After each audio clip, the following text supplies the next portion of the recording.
반갑습니다. 송지준입니다. 제 영상을 꾸준히 잘 보시는 분들, 그리고 채널을 구독해놓고 알림 설정까지 하고 계시는 분들은 아마 잘 아실 것 같은데요. 제가 이제 이재명에 대해 가지고 수많은 영상을 찍지 않았습니까? 근데 이재명에 대해 가지고 영상을 찍을 때 항상 마찬가지로 거의 비슷한 정도로 강조를 하는 게 김혜경 씨의 법카 논란에 대해서 항상 강조를 많이 합니다. 제가 김혜경 씨의 법카 논란에 대해서 그렇게까지 주목하는 이유가 몇 가지가 있는데요. 일단 첫째, 너무 진짜 꼴보기가 싫어서 그래요. 이재명이 어땠습니까? 자기는 청렴한 사람이다. 어마어마하게 결백한 사람이다. 얼마나 깨끗한지 우리 성남시에는, 그리고 또 경기도에는 그런 어떤 10원 한 톨도 제대로 안 쓰이는 게 없고 1,000원짜리가 어떻게 이제 세금이 쓰이는 것까지도 파악하고 있을 정도다. 그런 식으로 막 자랑을 하고 떠들고 댕겼던 양반이 알고 봤더니만 자기가 법인카드를 통해 가지고, 그리고 예산을 통해 가지고 아침 식사를 해결했고 샴푸까지 해결했고, 그리고 그 과정에서 개인적인 심부름을 하느라고 공무원까지 동원이 됐다라는 거, 이게 진짜 위선의 끝판왕인 거 아니겠습니까? 만약에 이런 식의 일이 딱 진짜 사람만 바꿔가지고 박근혜 전 대통령한테 있었다라고 해보자고요. 박근혜 전 대통령이 법인카드를 통해 가지고 아침 식사 같은 걸 해결했고, 그리고 수천만 원 그렇게 소고기나 과일 등등을 제사하는데 그런 것들을 썼다라고 쳐보자고요. 그리고 또 공무원을 갖다가 사적 심부름하는데 썼다. 청와대 공무원을 사적 신분으로 썼다? 어떻게 됐겠습니까? 나라가 진짜 뒤집혀도 진작에 뒤집히지 않았겠습니까? 그런데 이 논란이 어떻게 된 것인지 아직까지도 뭐가 안 되고 있어요? 검찰 기소조차 되고 있지 않습니다. 이러니까 제가 이재명에 대한 비중만큼 김혜경 씨 법카에 대해 가지고 강조를 할 수밖에 없는 거예요. 솔직히 저는 좀 이해가 안 됩니다. 왜 아직도 김혜경 씨의 법카에 대해 가지고 기소가 안 됐는지. 배소연이나 김혜경 둘 다 기소가 안 됐고요. 애당초 그리고 이재명이 같은 경우는, 아니 주범이 이재명인 거 아니겠습니까? 성남시장이 누구였는데요? 김혜경이었습니까? 경기도지사가 누구였는데요? 김혜경이었습니까? 다 이재명 아니었습니까? 그렇게 법인카드를 사적으로 쓰고 공무원을 사적으로 이용했다라고 한다면 그 책임은 당연히 성남시장이었던, 경기도지사였던 이재명이가 져야 되는 것이고, 이재명이 주범이어야 되는 것인데, 경찰 수사 결과 이재명이 같은 경우는 혐의 입증이 안 된다라 그래서 내사 종결이 돼버렸습니다. 저는 이것도 과거에 그 성남FC도 분당경찰서가 이재명에 대해 가지고 내사 종결했다가 재수사가 돼가지고 검찰 기소가 된 거 아닙니까? 그렇잖아요. 이것도 저는 비슷한 맥락이라고 봐요. 나중에 반드시 재수사가 이루어져야 될 겁니다. 그리고 그 재수사가 충분히 가능합니다. 누구에 의해 가지고? 김혜경 씨 법카를 폭로했던 이 제보자에 의해 가지고.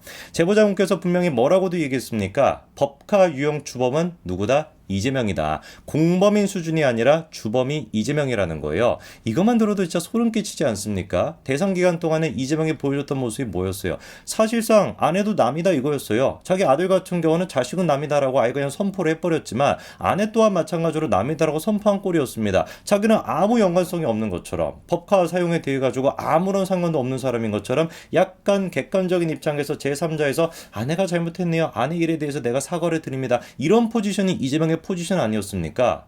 얼마나 소름이 끼쳐요. 정작 그런데 알고 봤더니 샴푸가 됐거나 지 아침 식사가 됐거나 그런 것도 더 법인카드나 어떤 세금 같은 게 쓰였다라는 것인데, 그리고 이런 식의 폭로가 있었고, 이 폭로를 제보자분께서 경찰에겐 얘기를 안 했겠습니까? 당연히 경찰에도 제공을 했겠죠, 자료 같은 것들을. 그런데도 불구하고 이재명에 대해서 내사 종결을 한다? 진짜 모든 것들이 소름이 끼칠 뿐입니다. 그래가지고 이 제보자분께서 어디까지 갔어요? 권익위에 부패 신고까지 했습니다. 그리고 권익위에서 조사를 해보니까 어떤 결정이 나왔습니까? 이재명도 법인카드 유용 정황을 알았을 가능성이 크다. 바꿔 얘기해서 분명히 제보자분께서 주장하는 것처럼 이재명도 법인카드의 주범이 맞다라는 것이죠. 자, 그런데 이번에 제가 놀라운 소식 한 가지를 들었는데요. 권익위도 전현희의 권현이었으면 당연히 이런 내용이 안 밝혀졌겠지만, 이 권익위도 이제 바뀌다 보니까 이런 내용들이 이제 진실이 밝혀질 수가 있는 겁니다. 근데 놀랐던 것이 뭐냐? 정무위에서 공익신고자, 이분이 이제 아까 제보자입니다. 제보자를 국정감사의 참고인으로 채택했다라고 하는 깜짝 놀랄만한 소식을 제가 접했어요. 아니, 정무위에서 무슨 생각을 가지고 이렇게 제보자분을 참고인으로 채택을 할까? 미쳐있는 민주당이었으면 당연히 이거를 참고인으로 채택하기는커녕 참고인으로 채택하려고 했을 때 길길이 날뛰었었는데 어떻게 이게 채택이 되나? 이게 조금 이해가 안 되는데, 대본에 나오는 얘기가 뭡니까? 여야에서 이 지금 제보자분을 참고인으로 채택 채택했던 거를 취소하기 위해서 협의를 하고 있다라는 거예요. 그래서 민주당 쪽에서는 뭐라고 합니까? 공익제보를 했던 김혜경 씨 법인카드 이 제보자 이분이 정치적인 사건과 연루가 돼 있기 때문에 참고인 채택에서 철회가 돼야 된다라고 요구하고 있고, 민주당 쪽의 정무위 관계자 같은 경우는 그냥 빼기로 했다라는 식으로 단정적으로 얘기하고 있지만 국민의힘 쪽에서는 여전히 합의가 이루어진 바가 없다라고 하는 입장입니다. 일단 그러니까 채택이 되기는 채택이 됐어요. 채택이 됐는데 이제서야 이제 민주당 쪽에서 뭐라고 합니까? 이분이 정치적인 사람인지 몰랐다. 법인카드랑 연관이 돼 있는 사람인지 몰랐고 그냥 권익위와 관련된 참고인에 불과한 사람인 줄 알았다. 그러니까 우리 빼자. 이런 식으로 지금 우기고 있는 중인 겁니다. 이게 조금 상식적으로 납득이 안 되죠, 그렇죠? 애당초 그냥 채택을 안 했으면 모를 텐데 채택을 하고 나서 이제 와가지고 김혜경 씨의 법카 제보자가 정치적인 인물인지 몰랐다? 아니, 법카 제보자분께서 정치적인 인물이 아니면 어떤 인물인데요? 말이 안 되는 지금 주장을 하면서 우기고 있는 거거든요. 그래서 제가 보기에는 이게 정무위 내부 민주당 쪽에 있는 위원들 중에서 분명히 채택을 하는 거에 승인을 했을 거고 합의를 했을 거라고 봅니다. 그런데 합의가 되고 난 뒤에 부랴부랴 이제 친명 쪽에서 길길이 날뛰면서 이거를 취소시키려고 한다. 그런 분위기라고 보는 게 맞을 것 같은데요. 실제로 정무위 쪽에 지금 민주당 위원들을 보면은요. 김종민 위원 들어가 있고요. 최종훈 위원 들어가 있습니다. 근데 이 두 사람 어떤 사람들입니까? 개딸에 의하면 수박 감별 점수가 5점 만점을 받은 사람입니다. 그 두 사람이나 저기 들어가 있고요. 그뿐만 아니라 오기영 위원, 이용우 위원, 조홍천 위원 들어가 있는데 이분들 같은 경우는 수박 감별 점수 4점, 5점 만점에 4점을 받았던 분들입니다. 비명과 친명 쪽에 이 논란에 따라 가지고 이제 채택 여부도 좀 갈릴 것 같은데 일단 채택이 되어 있기 때문에 뭐 민주당과 국민의힘조차도 나서 가지고 이거에 대해 가지고 뭐라고 할 수 있는 상태가 아니에요. 증인으로 신청을 했던 그분이 이제 거기에 동의를 해줘야지만 이게 뭐 취소가 될 수가 있는 거다 보니까 충분히 제가 보기에는 제보자분께서 국정감사의 증인으로 출석을 하셔가지고 김혜경 씨랑 이재명의 법카에 대해 가지고 또다시 제가 보기엔 폭로를 할 수 있을 거라고 봅니다.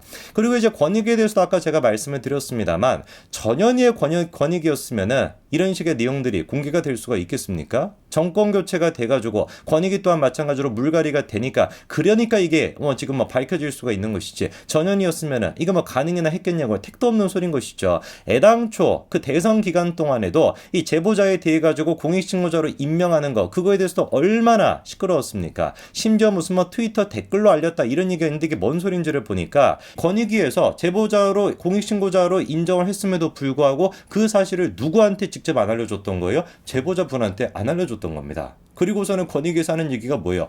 꼭 통보해야 되는 이유는 없다 이렇게 얘기했거든요. 이게 지금 정상적이겠습니까?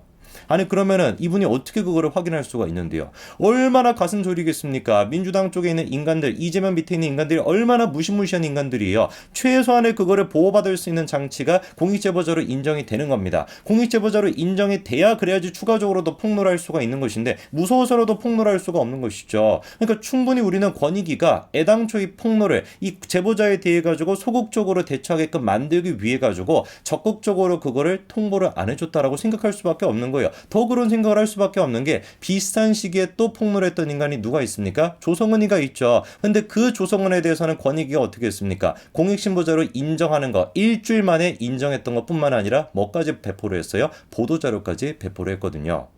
조성은에 대해서는 보도자료까지 배포를 했습니다. 근데 김혜경 씨 법카에 대해서 폭로를 했었던 제보자 같은 경우는 제보자한테 알려주지도 않았고 그게 신청이 되고 이루어지는 데까지 한 2, 3주 가까이 걸렸다는 거예요. 이거를 과연 우리가 정상적이라고 볼 수가 있겠습니까? 누가 보든지 간에 권익위에서 의도적으로 조성은 씨한테는 방탄막을 씌워주고 그리고 김혜경 씨의 제보자에 대해서는 그냥 너 노출되라. 그냥 그런 협박이나 회유에 노출되다. 이렇게 그냥 방치해뒀다라고 밖에 볼 수 없는 거 아니겠습니까?